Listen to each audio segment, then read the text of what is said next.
بسم اللہ الرحمن الرحیم۔ السلام علیکم۔ رمضان المبارک کے عشرے کی فضیلت۔ خوش قسمت ہے وہ لوگ جو اس ماہ مبارک سے زیادہ نیکیاں سمیٹ کر اللہ رب العزت کی رضا اور خوشنودی حاصل کرنے میں کامیاب و کامران ہو جائے گا۔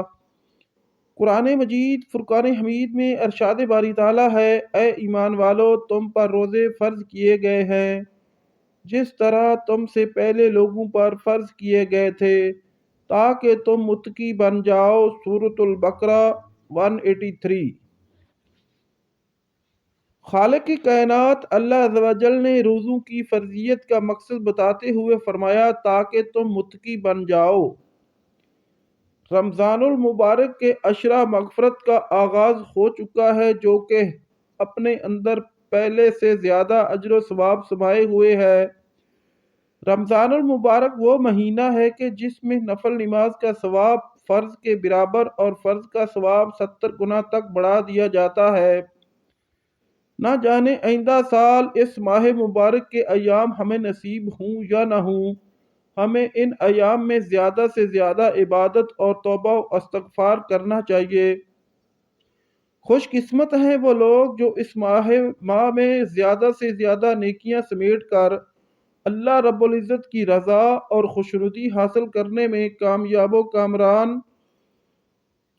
ہو رہے ہیں۔ حضرت موسیٰ کلیم اللہ رب ذوالجلال سے ہم کلام ہوتے، زمان و مکان اور راز و نیاز کی باتیں ہوتی۔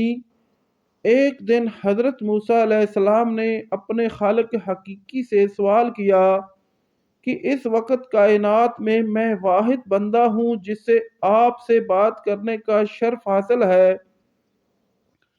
بتائیے یہ اعزاز کسی اور کو بھی نصیب ہوگا؟ خالق کائنات نے ارشاد فرمایا، اے موسیٰ، اس دنیا میں ایک ایسی بھی امت آنے والی ہے جب میرے اور ان بندوں کے درمیان کوئی پردہ حائل نہیں ہوگا۔ حضرت موسیٰ علیہ السلام حیران ہوئے، باری تعالیٰ وہ کیسے؟ اللہ تعالیٰ نے فرمایا، یاد رکھ موسیٰ، تیرے اور میرے درمیان کلام اور ملاقات کی صورت بے شمار پردے حائل ہیں، جبکہ آمدہ امت کے ساتھ یہ معاملہ ہرگز نہیں ہوگا۔ اس پر موسیٰ علیہ السلام کی خیریت میں مزید اضافہ ہو گیا۔ انہوں نے عرض کیا، کائنات کے مالک بتائیے وہ کون خوش نصیب ہوں گے؟ اللہ تعالیٰ نے ارشاد فرمایا، وہ امت محمدی ہوگی۔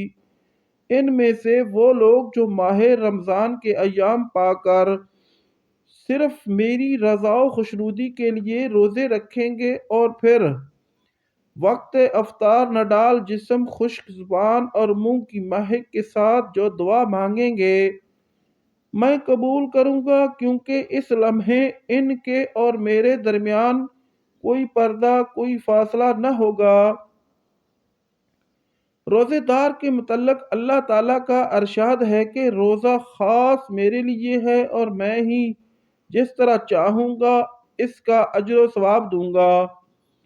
میرا بندہ میری رضا کے واسطے اپنی خواہش نفس اور اپنا کھانا پینا چھوڑ دیتا ہے، پس میں خود ہی اپنی مرضی کے مطابق اس کی اس قربانی اور نفس کشی کا صلہ دوں گا۔ روزے دار کے لیے دو مسرتیں ہیں، ایک افطار کے وقت اور دوسری اپنے مالک الملک کی بارگاہ میں حاضری اور شرف ملاقات کے وقت، اور روزہ دار کے منہ کی بو اللہ تعالیٰ کے نزدیک مشک کی خوشبو سے بھی زیادہ بہتر ہے۔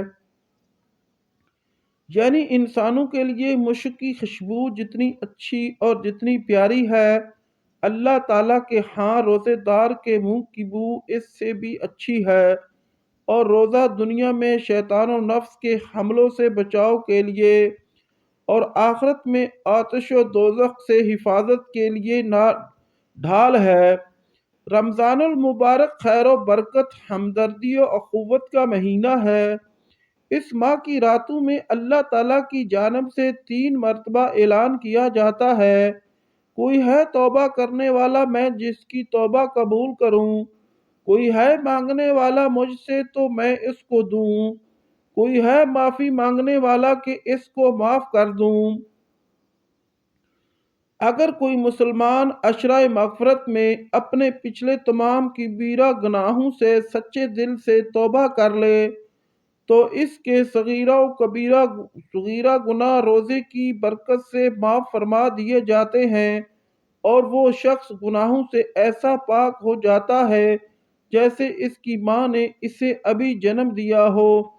بلا شبہ جس کسی کو اللہ تعالیٰ کی مغفرت مل گئی اسے سب کچھ مل گیا۔ حق تعالی شانہ نے تو اپنے بندوں کو معاف کرنے کے بہانے ڈھونڈتے ہیں۔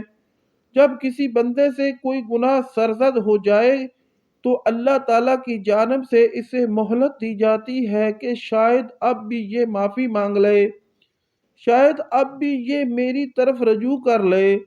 حدیث مبارکہ ہے کہ جب بندہ کوئی گناہ کرتا ہے تو آسمان اللہ تعالیٰ سے عرض کرتا ہے، اے اللہ تو مجھے اجازت دے کہ میں اس پر ٹوٹ پڑوں۔ زمین کہتی ہے، اے اللہ تو مجھے اجازت دے کہ میں اسے اپنے اندر دھنسا لوں۔ اس موقع پر مالک الملک کا ارشاد ہوتا ہے، اگر یہ تمہاری مخلوق ہے اور تم اس کے خالق ہو تو تمہیں اجازت ہے، اگر یہ میرے بندے ہیں اور میں ان کا خالق ہوں تو میرے بندے کا معاملہ مجھ پر چھوڑ دو۔ میں اس بات کا انتظار کروں گا کہ یہ مجھ سے رجوع کر لے اور اپنے گناہوں کی معافی مانگ لے۔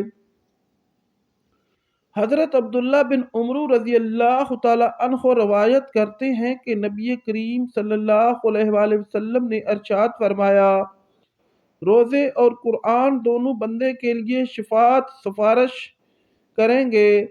روزے عرض کریں گے، اے پروردگار، میں نے اس بندے کو کھانے پینے اور نفس کی خواہش پوری کرنے سے روکے رکھا تھا، آج میری سفارش اس کے حق میں فرما۔ اور قرآن کہے گا کہ میں نے اس بندے کو رات کو سونے اور آرام کرنے سے روکے رکھا تھا، آج اس کے حق میں میری سفارش قبول فرما۔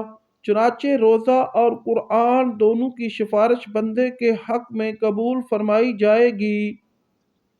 مشکوٰۃ شریف۔ ناظرین، اگر ہماری ویڈیو اچھی لگے تو ہمارے چینل کو سبسکرائب کریں، شیئر کریں، لائک کریں، اور اللہ تعالیٰ کے کسی ایک نام کے ساتھ کمنٹ ضرور کریں۔ شکریہ۔